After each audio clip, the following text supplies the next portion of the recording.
Good morning, guys. Happy Saturday. Happy weekend to everybody. This video started on its own again. I didn't give it permission, but it did. Anyway, guys, just like to talk to you a little bit about some stories about when I was little, about me and my brother Kevin. At weekends, we was only about 7 or 8 years old, and on the Saturday we used to go and see our grandma, and our Uncle Bernard was there as well, sitting in a chair reading his newspaper. As soon as we get in the door, we say, "Hello, Uncle Bernard," and hold our hands out, and he used to give us 50p pocket money every time we walk through the door. "Hello, Uncle Bernard," with our hands out.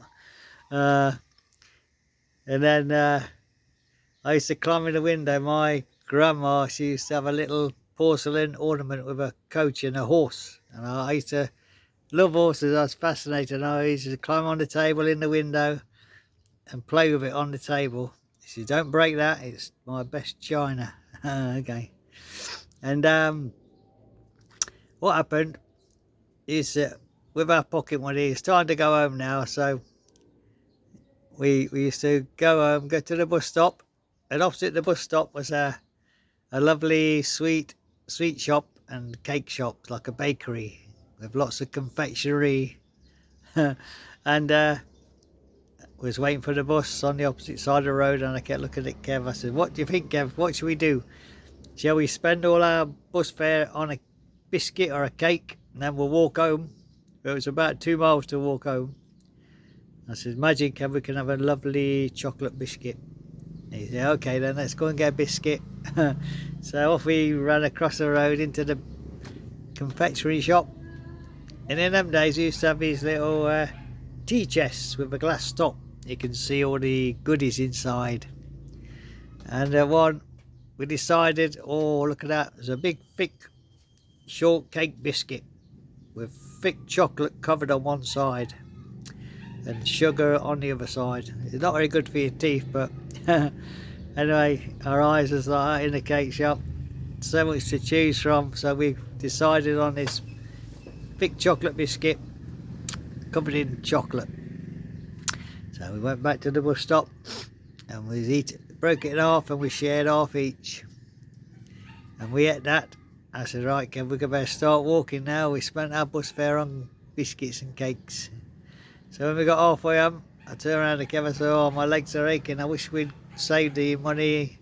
I wish we didn't buy the cake. I wish we'd saved the money for the bus fare so we can get on the bus to go home. Instead of walking, my legs are tired." So that's just sometimes your eyes are bigger than your belly. That means you want the good things, but you should have spent it on bus fare, but you bought a cake instead. Yeah, which only lasted about 10 minutes, but the walk home took about 3/4 of an hour. So anyway, we enjoyed the biscuit. It was nice, but we didn't enjoy the walk home. At another time, we was walking home. We used to take a shortcut through this graveyard, like a old cemetery.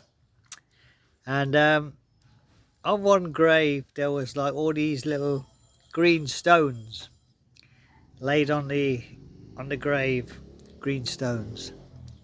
I said, "Oh, look at that, Kev. I think it's treasure. I'm going to take a handful and put them in my pocket, take them home. It's treasure, and I'm going to keep them. I'm like a pirate after some treasure." And he said, "Oh no, you can't do that. It's not, the person will come and haunt you tonight." I said, "No, I couldn't see that." I said, "Oh no, I'm going to take the jewels. Look, I'm a pirate. I'm going to put them in my pocket, put them in my treasure box when I get home." And so when we got home, I put them in my little treasure box with my bits and bobs, my little trinkets, things what I found. And but then I started getting worried. Oh yeah, maybe the ghost will come and haunt me because I took some stones off the grave. Maybe he can't rest in peace. He'll come and haunt me. He want the stones back. So that night I was laying in bed, and My brother fell asleep first, and it's good because he used to talk in his sleep.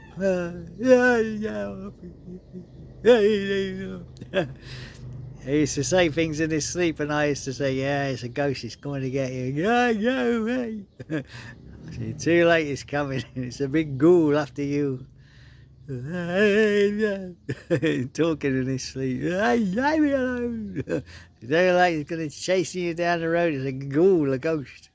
But by that time he fell asleep, I was getting a bit worried because I'm thinking about these stones, what I took from me, the grave, the treasure.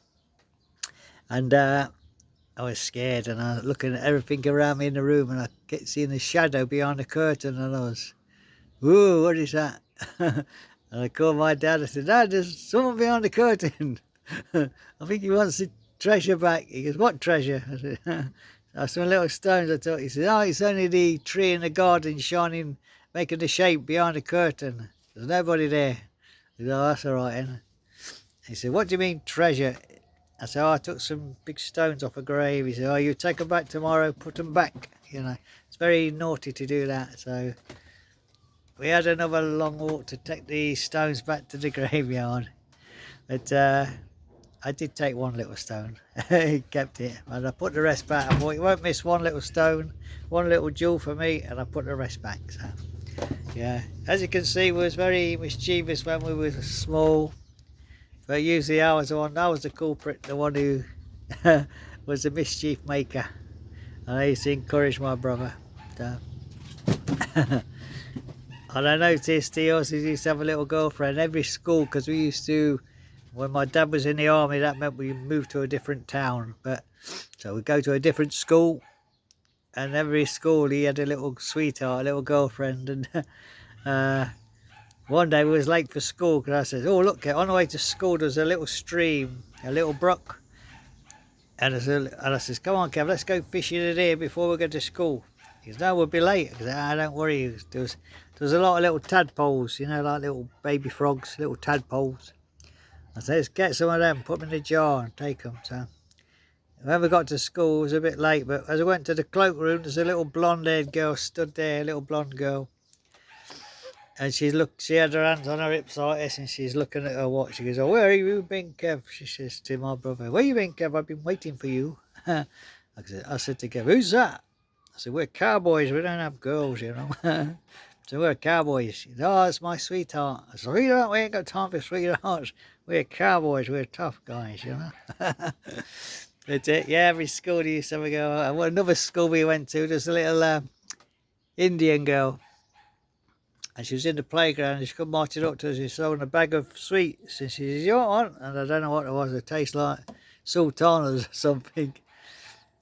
I said, and Kev says, "Oh, this is my sweetheart." So, "I love a sweetheart." "Oh, come on, Kev. I thought you was a cowboy like me, you know." And then the last school we went to is only like, what do you call it?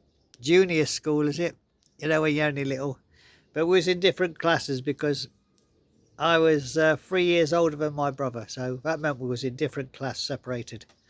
And I was in one class, and then the teacher came in and says, "Are you Kevin's brother?" I goes, "Yeah, I am. Yes, I'm Kevin's brother. We're cowboys, you know." And she said, "You got to come in here because he's crying. He wants you to sit with him. He's crying." I go, "What's this?" So I went in there. We were sitting in this little classroom. We kept playing with sand, buckets of sand and water, and that, you know what you do when you're little. And I said, "What are you doing, Kev?" "I'm playing with building blocks, wooden blocks, making a big tower, and here we're messing around with sand and water. This is boring, you know." And there's a girl next to him, and I whispered in his ear, I says, "Kev, is that girl smells like blackberry and apple pie." And he goes, "Oh, it's my sweetheart." I go, "What?" "Another sweetheart." Anyway, guys, that's enough of the stories for now. I think there's plenty more, but it's 9 minutes gone now. So if you're still there, thank you for holding on and listening to the stories. Everybody have a lovely weekend. God bless you all. From next Wednesday, I might disappear because I'm flying to London from the Philippines via Dubai. So I might be missing for a couple of days, but don't worry. When I get a SIM card, I'll try to upload some videos and that. I'll get back. I'll be stay connected to you all. But thank you for all your loyal support and comments. I appreciate, and I try to answer every comment what I get. And get to know you all.